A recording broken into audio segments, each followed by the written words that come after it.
Saki joined the British Army and was killed in the trenches when World War I started in 1916. 2 recent events have brought Saki back into the limelight. His first and only biography has just been published and can be found in bookstores.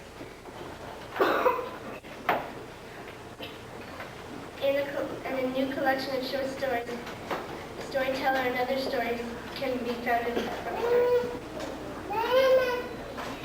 Almost everything Saki ever wrote can be found in this book. 3 short novels, 3 plays, and over 200 short stories. We have chosen 2 short stories for you. The Open Window was one of Alfred Hitchcock's favorites and can be found in a recording in the Westlake Elementary School Library. The Storyteller, as already mentioned, is the most recent Saki book and can be found in children's anthologies. For those of you who know Saki, you need an old friend. For the rest, welcome to his reading world.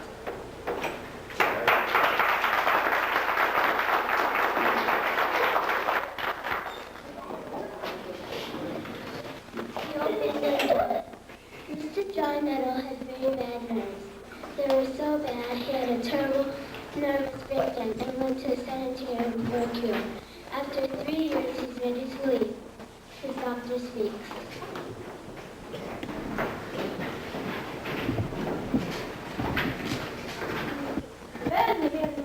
You is scared. I've never seen such terrible nerves before. But now that care is complete, you is the new man who lives in our wunderbar.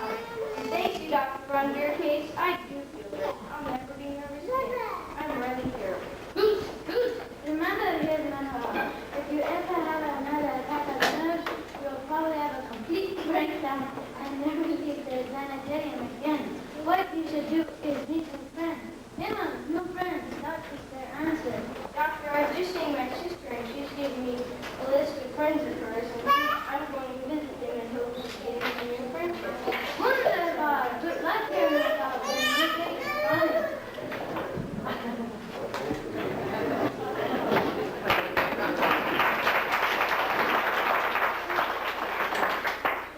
Mr. Nettle is now in his cure.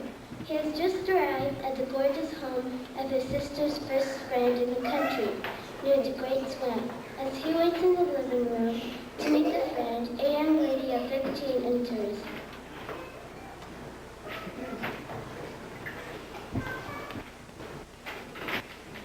Hi, my name is Vera. My uncle will be down presently to see you, Mr. Nettle, but in the meantime, you'll have to put up with me. Do you know anyone around here? No one at all. My sister was a guest of your aunt about 4 years ago, and she gave me a letter of introduction. Then you know nothing at all about her. Her name and address. A great tragedy happened just 3 years ago. Just 3 years ago. Her tragedy? You may wonder why we keep that great window open even on an October afternoon. It is quite warm, but what does that window have to do with her tragedy? Out through that window 3 years ago to the day, my aunt's husband and his brothers went out to hunt grouse. They never came back. In crossing the swamp to their favorite hunting ground, they were engulfed in treacherous quicksand. Their bodies were never recovered. Poor aunt thinks that someday they will return from the quicksand and the little dog that was lost with them, and they'll walk in through that open window, just as they used to. Poor old aunt has told me quite often how they went out, all wearing their raincoats and Ronnie's youngest brother was swing too. He loves her so.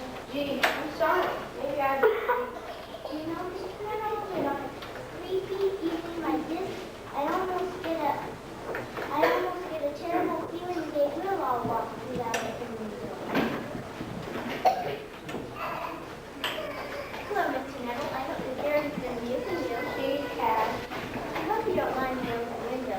My husband and brothers will be home soon from shooting, and they always do that way. Taking out some grass, and then it's no right refreshing.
some 80 years ago, and the train was sultry.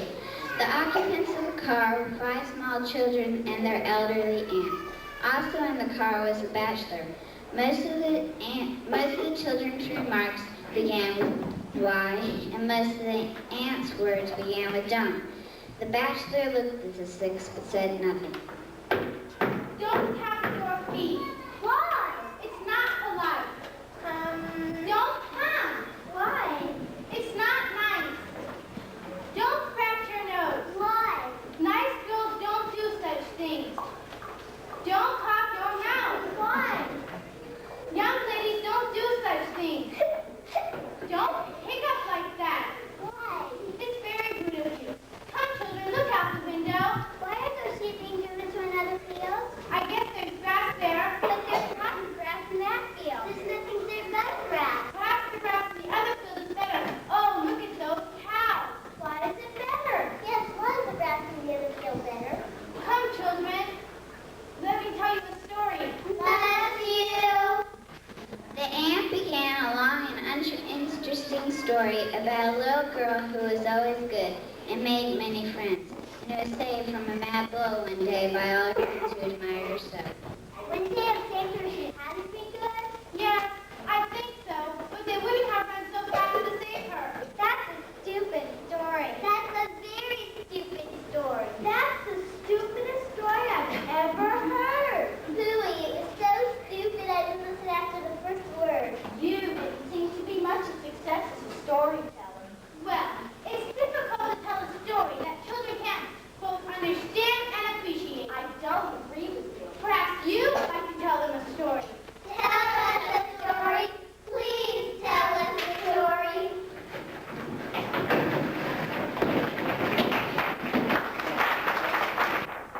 A girl named Bertha, who was extraordinarily good.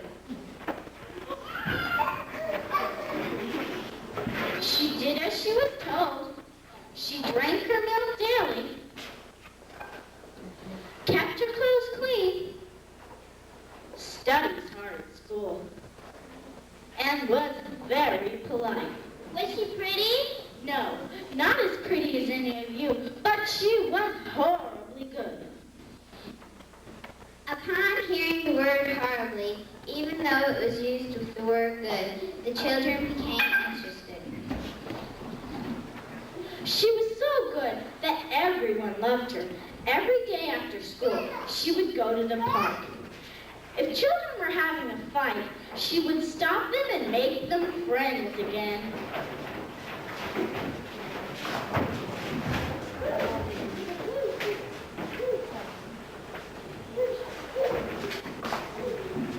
If a small child was lost, Bertha would return the child to its brother or sister.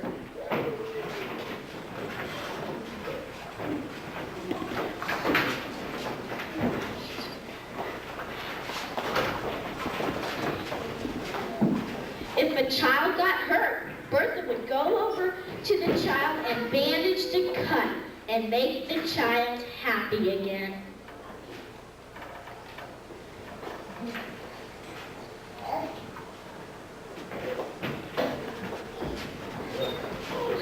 And if any children started chasing the animals and bothering the birds in the park, Bertha would sweetly talk to them about our nature friends, and the chasing would stop.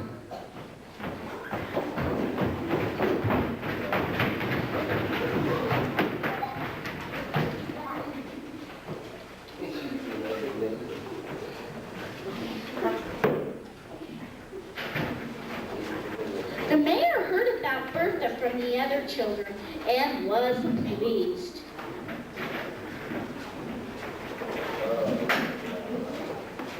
The mayor gave Bertha 3 medals.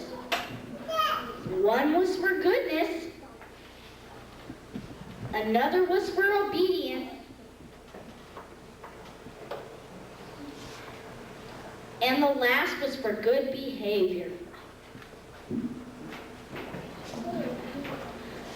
They were all large medals and clinked together whenever Bertha walked. No other child in the town had 3 medals, so everyone knew she was extra good. Horribly good. This is just like my story. Every day, she would go to the park, and the children would look forward to seeing her, as they knew she would solve any problems that occurred.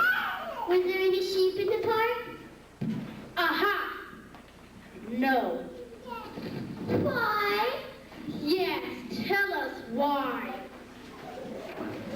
The mayor once had a dream that he'd be eaten alive by a herd of sheep, so he had sheep banned from the city. Just before she went home that night, Bertha said to herself, if I hadn't been so good and done what everyone told me to, I shouldn't be the happiest girl in the city. I shouldn't have these 3 wonderful medals. One for goodness, one for behavior, and one for obedience. And all the children went home.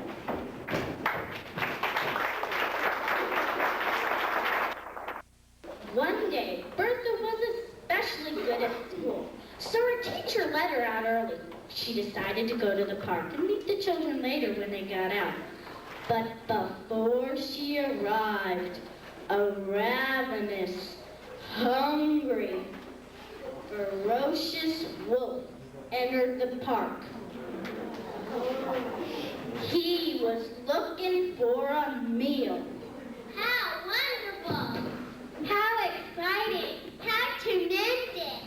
How fascinating! What a story! What a story! I was afraid of this. Well, the wolf hadn't eaten all day and looked for some food. Away by the pond, he saw some ducks, so he crept over to it. Just after he left, Bertha entered the park. She was so happy, as she was here only because of her goodness. Then she saw the wolf. Perhaps she could run, but no! Her dress was so clean and white, the wolf would immediately see it. All she could do was hide, and she hid. And now Bertha wished she hadn't been so good. Then she'd never have been in the park by herself, and she'd be safe at school. Oh, why did I have to be so good, she said. The wolf came closer and closer, but didn't notice her because of the smell of the fresh flowers. Just as he was about to leave the park, he heard a noise. Oh no! Oh no! I know it's going to happen! And what was the noise? Why, it was the noise made of the clanking metals. Bertha's 3 medals, one for goodness, one for behavior, and one for obedience. Bertha was so frightened she shook all over, and as she did, the medals clanked together. The wolf dashed into the bushes after the frightened girl. Oh, how wonderful! And when the children returned to the park after school, they found no sign of Bertha.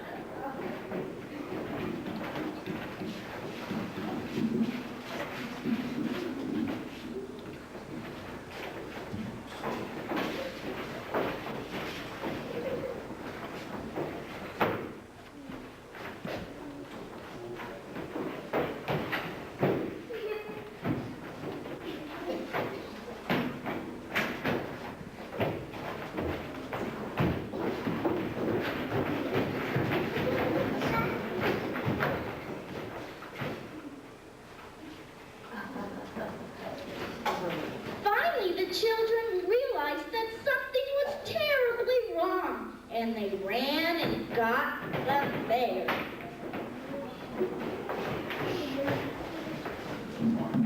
They told the mayor what had happened, and they all start to look through the park.